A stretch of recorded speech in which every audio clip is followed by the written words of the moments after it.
Toro Training. My name is Kimball Torres. I'm the lead athlete developer and business owner of Toro Training. Now, picking up where we left off last time on the body squat, we're going to go over today what's called the jump squat. Again, the benefits will be mentioned after we go over the movement. If you don't know what I'm referring to when I say body squat, I suggest that you look up our first video labeled body squat. Now, picking up where we left off with the body squat, okay, instead of having your hands across your chest, now we're going to have our hands at the side.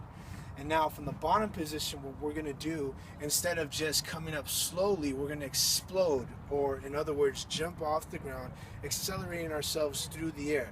Now the reason we don't have our hands across our chest is because we want our arms to help us propel ourselves up.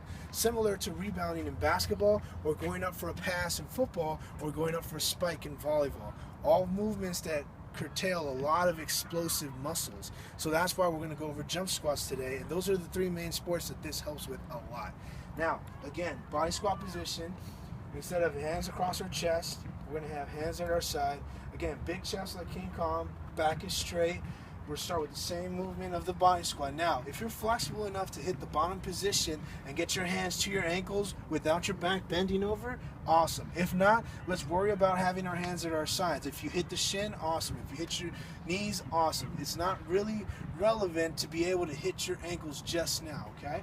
Now, the first movement, as I said, is a jump. So we're at the bottom position, and then we're going to explode all the way up, and then we're going to land toe to heels. It's what's called a soft landing. The reason it's a soft landing is because we don't want to hear you hitting the ground too hard. We want to prevent knee injury, and we want to strengthen at the same time.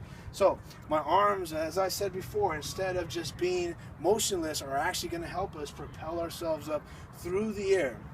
Hence the term jump squat. So again, I'm going to squat, touch, jump up, land, toe to heel. Now, if you notice, you're not hearing a lot. You're hearing maybe a subtle touch, and that's what you want. As soon as your toes touch, you're back into a squat position. You're sticking your butt back, and we're landing in a squatted position.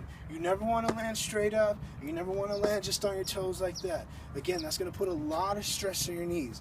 So what we want is a nice, good, solid, fluid motion where we're here, touch, explode up, touch, explode up, touch, explode up. Every time landing in a very squatted position.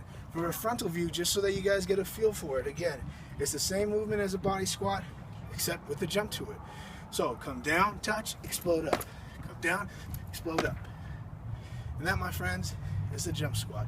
The benefits of which, like I said, rebounding, skying up for a pass, or going up for what's called a spike in volleyball.